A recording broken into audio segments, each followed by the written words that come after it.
In early 1965, the United States military is facing a massive strategic puzzle in Vietnam. How do you stop a guerrilla insurgency in the South that is constantly being supplied by the North? The US approaches this puzzle with the ultimate industrial mindset. They possess the greatest aerospace manufacturing base in human history. The theory is pure mathematics. If you use overwhelming air power to destroy the enemy's bridges, roads, and factories, their army will physically grind to a halt.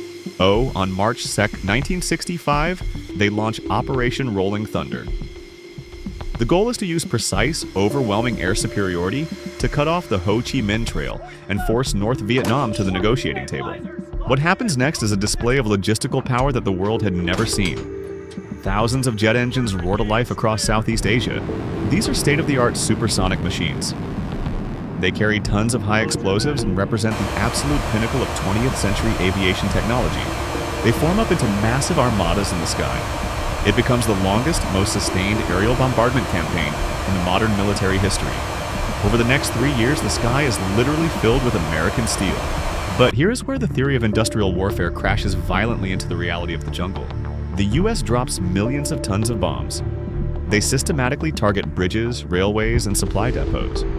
The explosions are massive, literally reshaping the geography of the landscape. The North Vietnamese don't just surrender.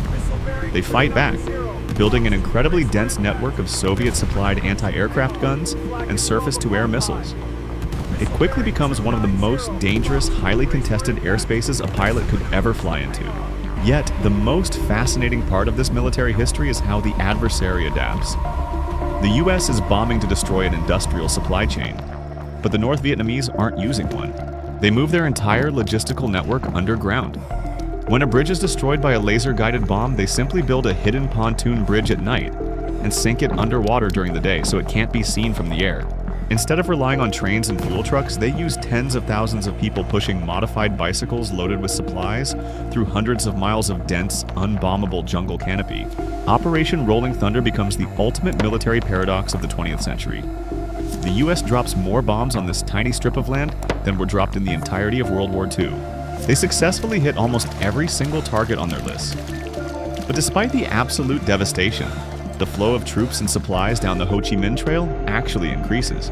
It proved a profound and difficult lesson about modern warfare. No matter how advanced your technology is or how overwhelming your air power, you cannot use industrial math to break the logistics of a decentralized, agrarian insurgency.